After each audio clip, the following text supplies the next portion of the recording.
हनुमान जी ने माता सीता को अशोक वाटिका में ये विश्वास दिलाया कि वे प्रभु श्री राम के दूत हैं। वे पहचान के रूप में ही उनकी अंगूठी लेकर आए तो माता सीता का उनके प्रति स्नेह जागा। सीता माता की आंखों में जल भर गया और उन्होंने कहा कि वे तो आशा ही छोड़ चुकी थी, किंतु अब तुमने मेरे सामने उपस्थित राम कथा होकर फिर से आस जगा दी है। उन्होंने कहा कि तुम तो मेरे लिए तिनके के सहारे के समान हो। सीता माता ने प्रभु श्री राम और लक्ष्मण जी की कुशलक्षेम पूछने के बाद कहा, आखिर रघुनाथ जी ने मुझे भुला क्यों दिया, जबकि वे तो जीव मात्र। हनुमान जी इन अशोका वाटिका पर कृपा करने वाले हैं।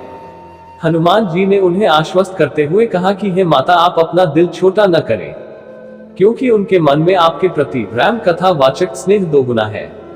हनुमान जी ने सीता माता को आश्वस्त करने के बाद श्री रघुनाथ जी का संदेश सुनाते हुए कहा कि हे सीते, तुम्हारे वियोग में अब मुझे कुछ भी अच्छा नहीं लगता है। सभी अनुकूल पदार्थ अब प्रतिकूल लगने लगे हैं। पेड़ों के नए नए पत्ते भी अग्नि के समान शांति देने वाली, रात्रि कालरात्रि के समान कष्ट देने वाली और सबको शीतलता प्रदान करने वाला चंद्रमा सूर्य के समान तपन, सीता माता सेपरेशन पेन देता लग रहा है।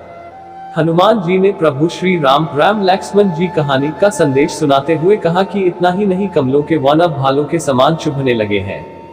शीतल बारिश करने वाले बादल अब खौलता हुआ तेल बरसाते दिख रहे हैं। जो लोग हमरा हित करने वाले थे, अब वही पीड़ा देने लगे हैं। शीतल मंद और सुगंधित वायु अब सांप के समान जहरीली होने लगी है। मन का दुख दूसरे से कह देने से कुछ कम हो जाता है, किंतु यहाँ पर मैं अपना दुख कहूँ भी तो किससे? मेरा ये दुख कोई भी नहीं जानता है। हे प्रिय, मेरे और तुम्हारे प्रेम का रहस्य एक मेरा मन ही है जो जानता है। मेरा मन तो सदा ही तुम्हारे पास रहता है। बस मेरे प्रेम का सार इतने में ही समझ लो। श्री राम का संदेश सुनते ही जानकी जी उनके प्रेम में मग्न हो गई और उन्हें अपने शरीर की भी सुध